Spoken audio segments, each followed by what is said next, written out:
dan saya cuba untuk di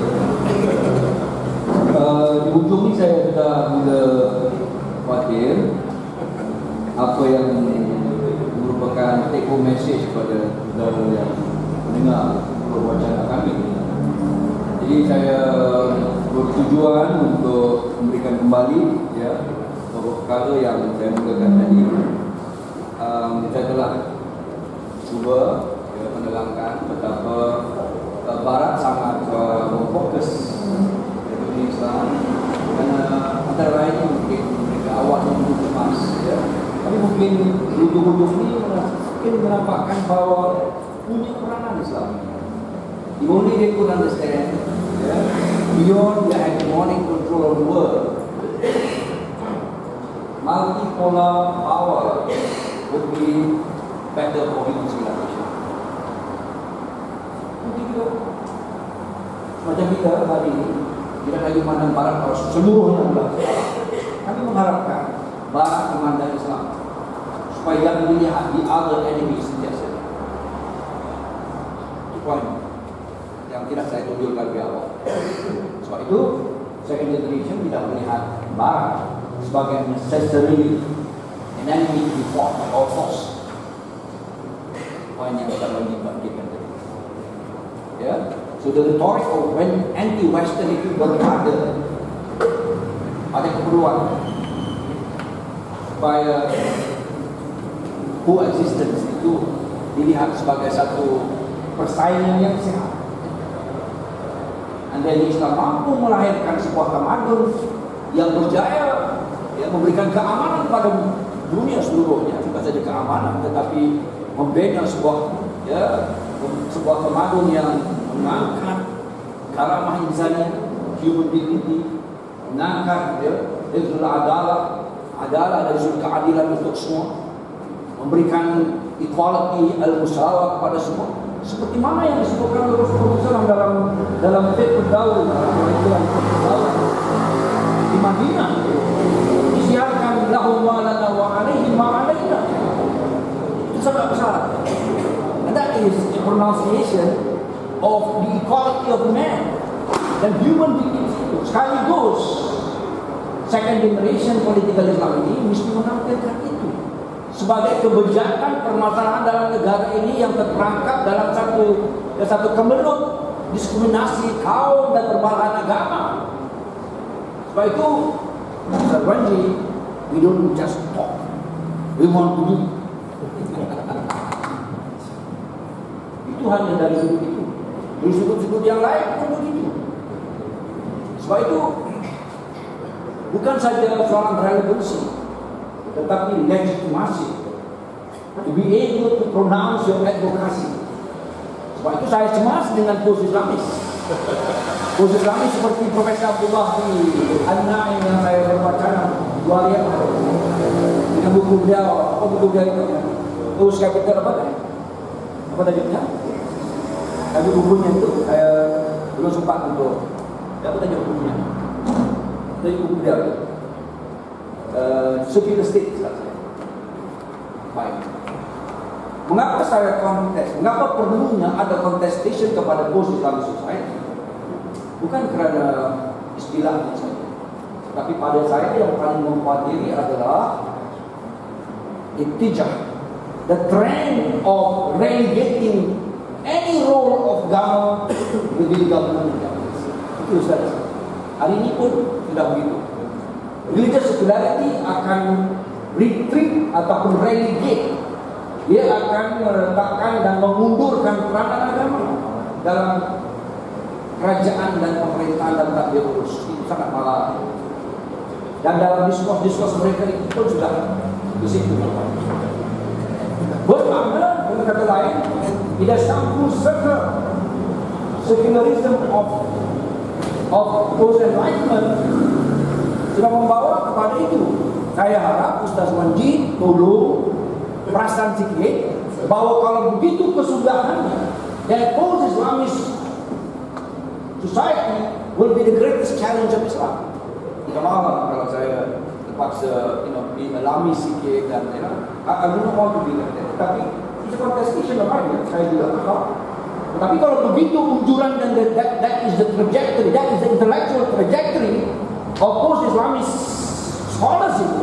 Saya mau katakan satu hari nanti tidak ada lagi peranan agama dalam seluruh tabir urus kerajaan dan pemerintah. Ini saya kira Ustaz Panji harap sedikit ke apa maksud. That is the consequential outcome. Ma'alat al-af'al Ustaz. Fiqh memahami apa konsekuensi terhadap tindakan itu penting. Orang seperti Ustaz Panji harus lebih cermat kalau mengajukan apa juga pandangan, supaya memerhati bahwa kejuran kehidupan saya satu hari nanti akan datang satu keadaan di mana peranan agama sudah tidak lagi penting, karena agama hanya penting within the private affairs of an individual, insofar as the construct of governance and government tidak ada peranan. And it must remain neutral. Saya setuju dari sudut apa? Seperti mana yang Syekh Danusi sebutkan tadi, that mosque, sunnah, apapun institusinya tidak boleh di. Saya juga setuju bahwa kerajaan tidak memonopoli pemahaman Islam itu. Tak hanya seperti apa sekarang ini Jakim dan Jakim itu saya majukan diskurs itu supaya tidak terperangkap ya satu jalur pemikiran yang mengharapkan apa juga penganjuran pemikiran yang lain.